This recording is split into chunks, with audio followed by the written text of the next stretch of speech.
Et j'aimerais ouvrir la Bible avec vous. Pour ceux qui n'étaient pas là, mercredi, nous avons lu un texte du premier livre de Samuel qui nous parlait d'une double défaite d'Israël. Et on va rester dans le livre de Samuel ce soir, mais on va aller dans le deuxième livre, au chapitre 5, et on va lire une double victoire. Mais ce qui va nous intéresser dans ce passage, c'est de considérer comment l'homme de Dieu a vécu et a géré ce temps de tension, de pression qui a été le sien. Donc on va dans 2 Samuel au chapitre 5 et on va lire à partir du verset 17. Les Philistins apprirent qu'on avait oint David pour roi sur Israël et ils montèrent tous à sa recherche. David, qui en fut informé, descendit à la forteresse. Les Philistins arrivèrent et se déployèrent dans la vallée des Réphaïm. David consulta l'Éternel en disant « Monterai-je contre les Philistins?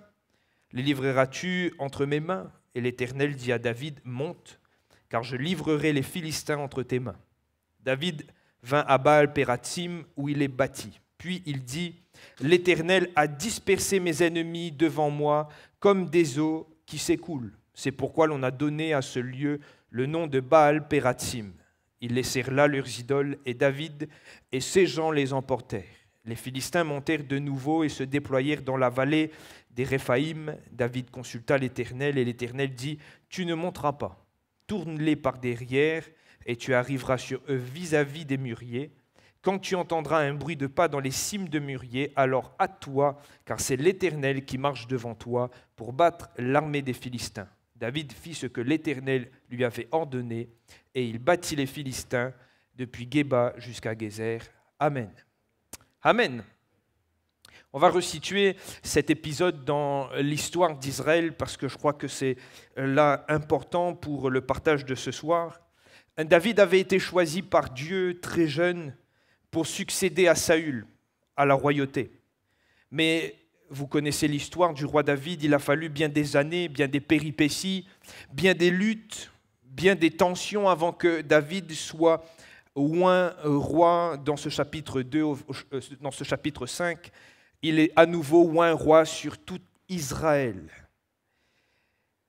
David avait été chassé par Saül, poursuivi même, parce que Saül avait peur et était jaloux de David, et il ne voulait pas que David prenne sa royauté.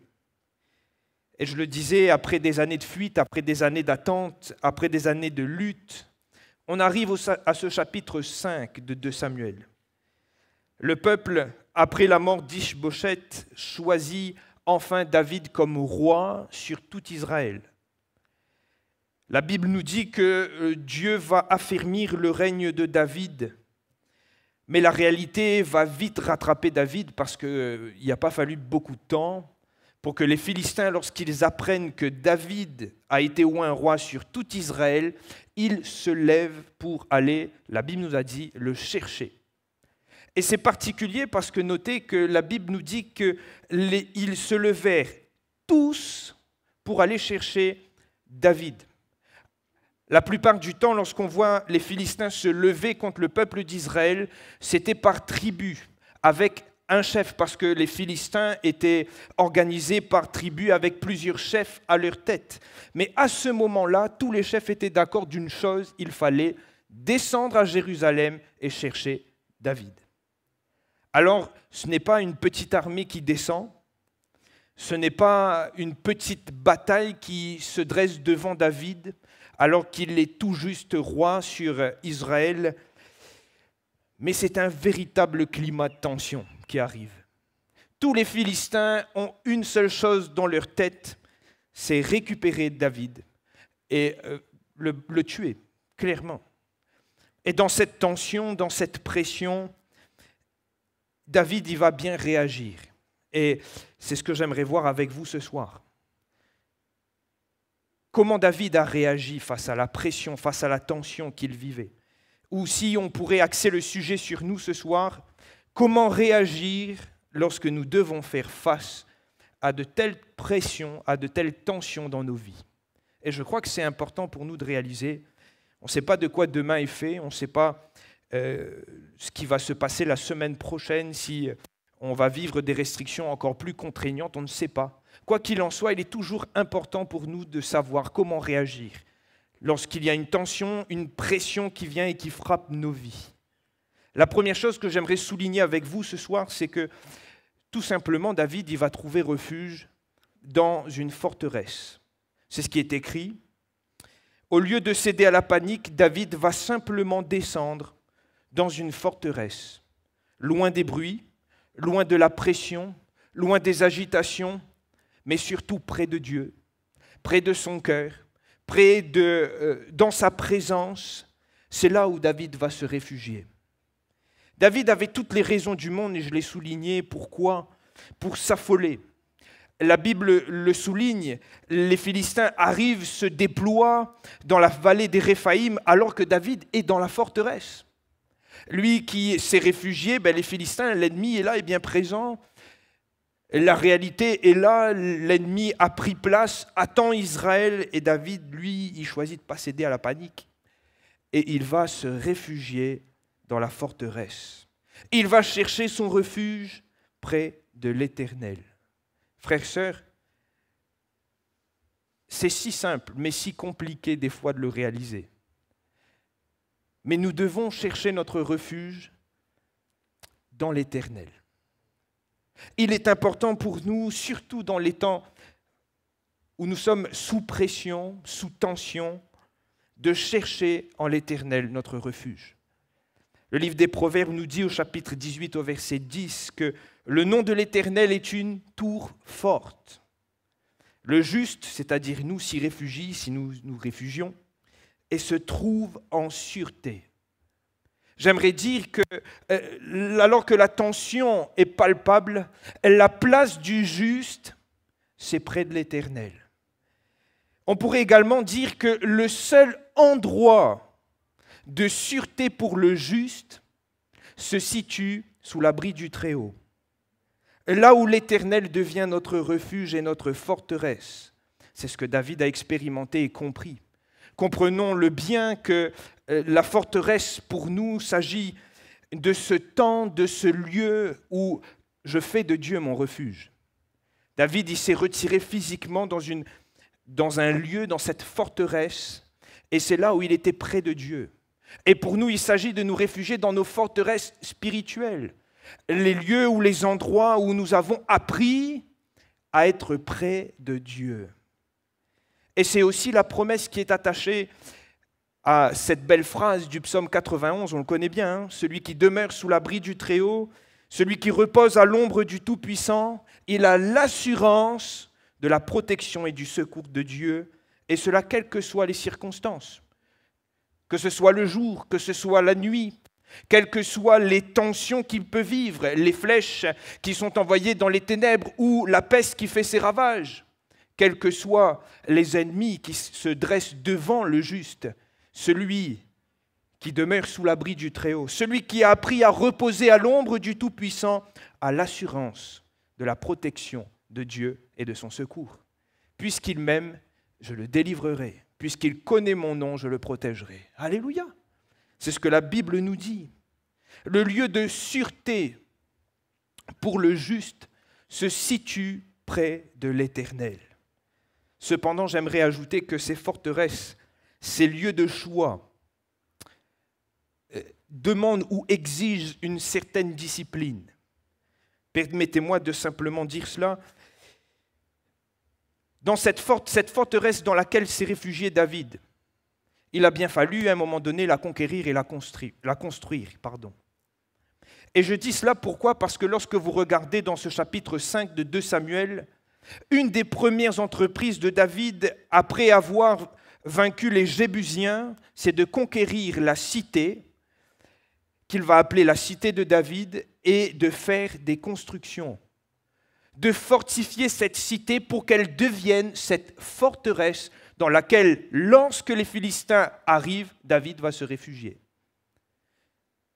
Ça peut paraître simpliste comme interprétation, mais la forteresse dans laquelle se réfugie David, il a fallu qu'il la construise.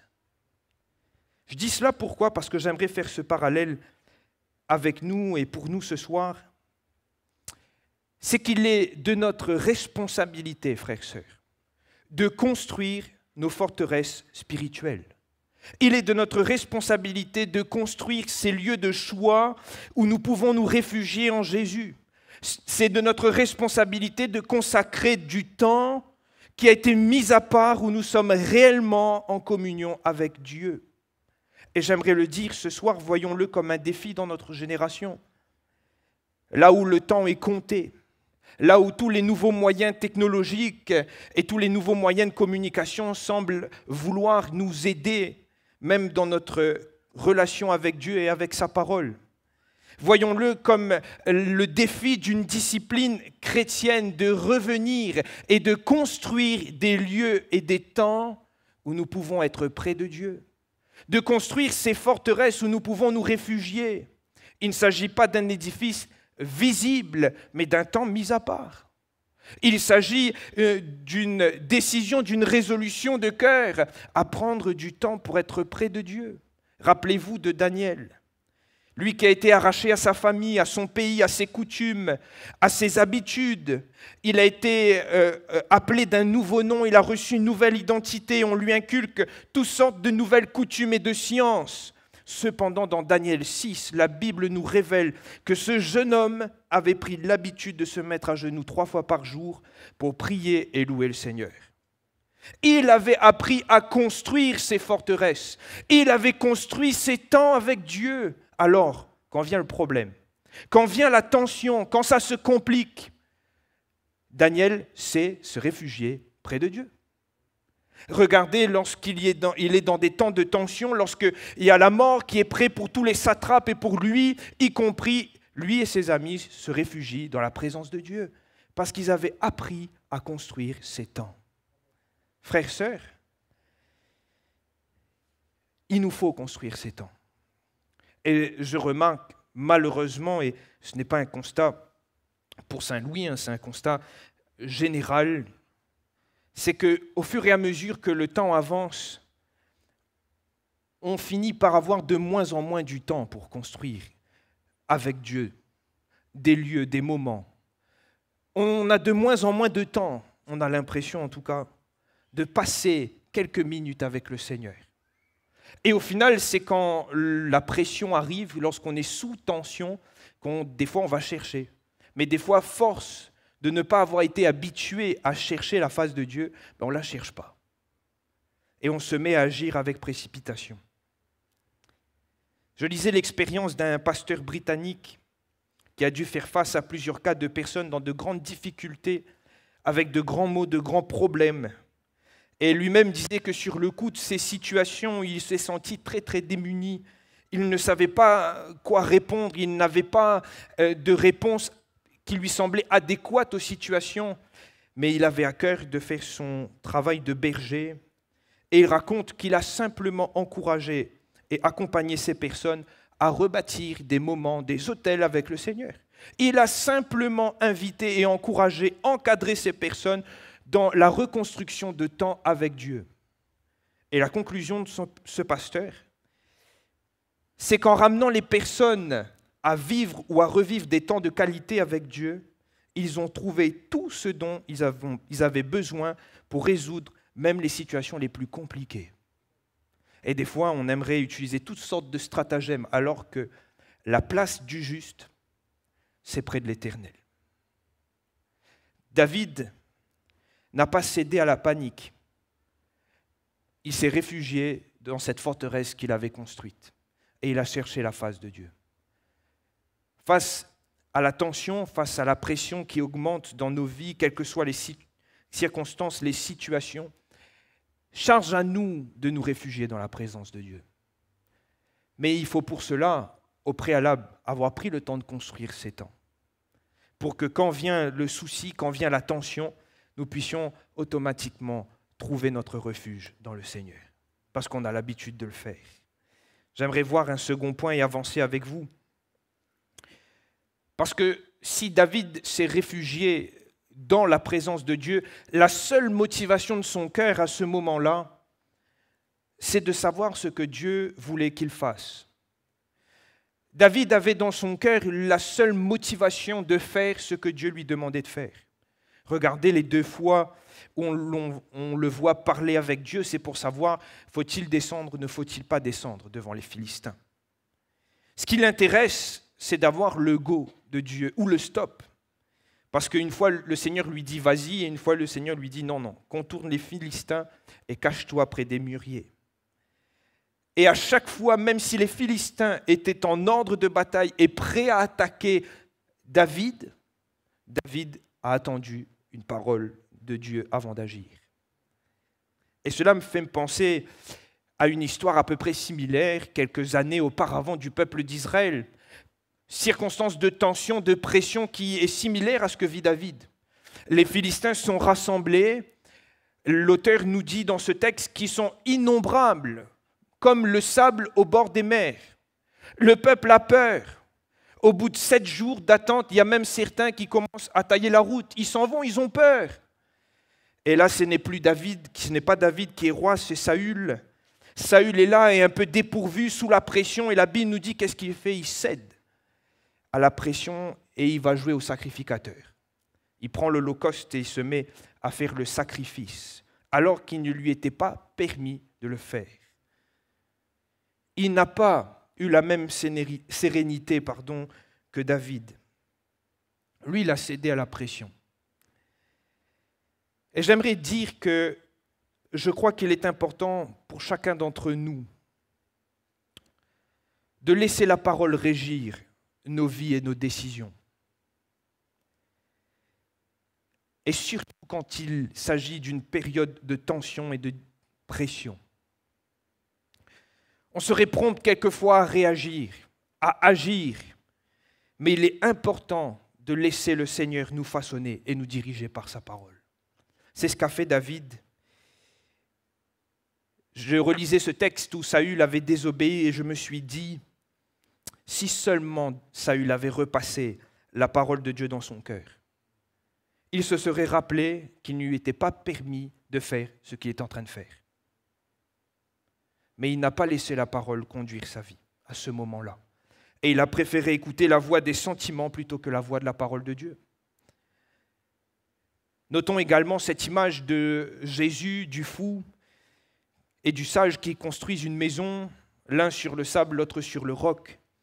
Ce qui fait que la maison résiste à la tension du vent, ce qui fait que la maison résiste à la pression de la tempête. Ce n'est pas le choix des matériaux, vous remarquerez, mais ce sont les fondations. L'un bâtit sur le sable, l'autre a pris le temps d'aller chercher le roc, même s'il faut fouiller. Il a pris le temps de s'inquiéter des fondations. Alors sûrement que sa maison a pris plus de temps à construire que celle du fou. Mais la réalité, les fondations de la maison du sage ont permis à sa maison de résister à la pression de la tempête. Et il en est de même pour nous au final. Notre capacité à tenir et à faire face aux plus grandes pressions, voire dépressions, réside dans notre habilité à faire de la parole de Dieu le moteur de nos vies.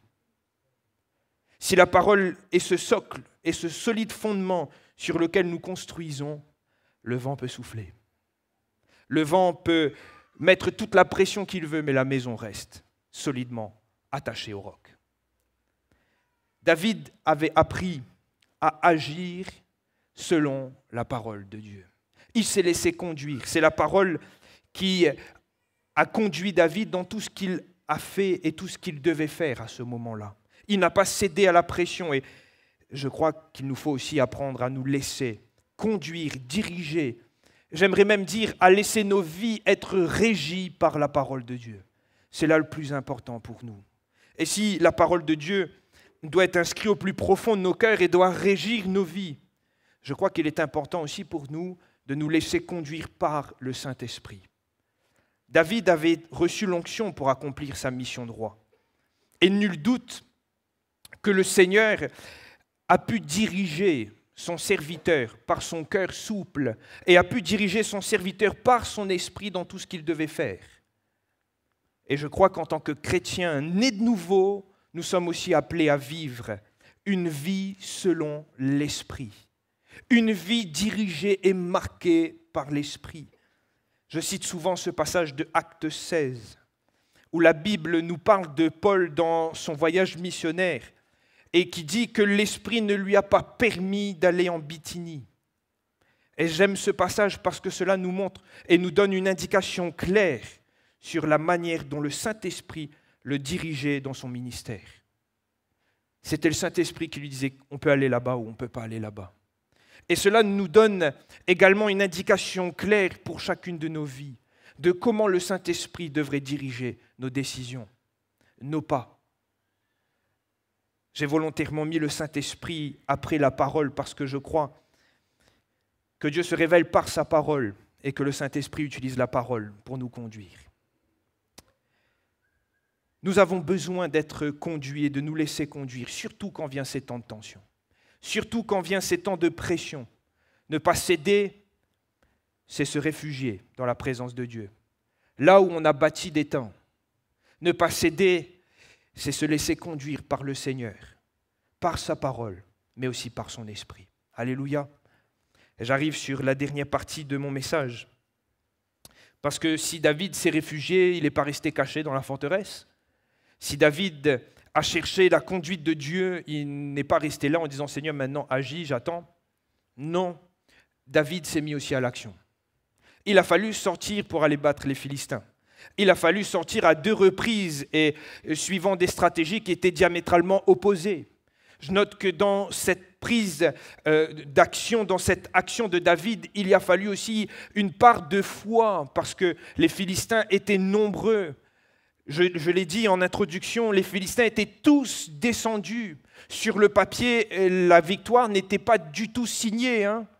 Il a fallu une part de foi du serviteur de Dieu pour qu'il accepte, après avoir entendu cette parole de Dieu qui lui dit « Vas-y » de descendre et d'aller combattre.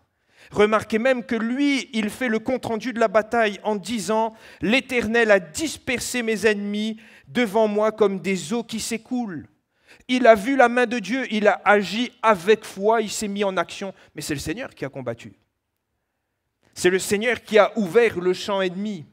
Et c'est aussi pour cela qu'il appelle ce lieu de combat Baal Peratsim, qui signifie mettre des brèches ou lieu des brèches. Parce que pour David, à ce moment-là, c'est Dieu qui a créé une brèche dans les Philistins et qui lui a permis d'être vainqueur. Il a fallu une part de foi, mais il a fallu aussi se lever et agir. Frères et sœurs, permettez-moi de le dire ainsi, mais avec le Seigneur, il n'est pas question d'être à l'arrêt, mais il est question d'être en action. Il faut savoir se réfugier, savoir chercher son secours, savoir se laisser conduire par sa parole et par son esprit. Il nous faut aussi avoir la foi d'agir lorsque le Seigneur nous demande d'agir.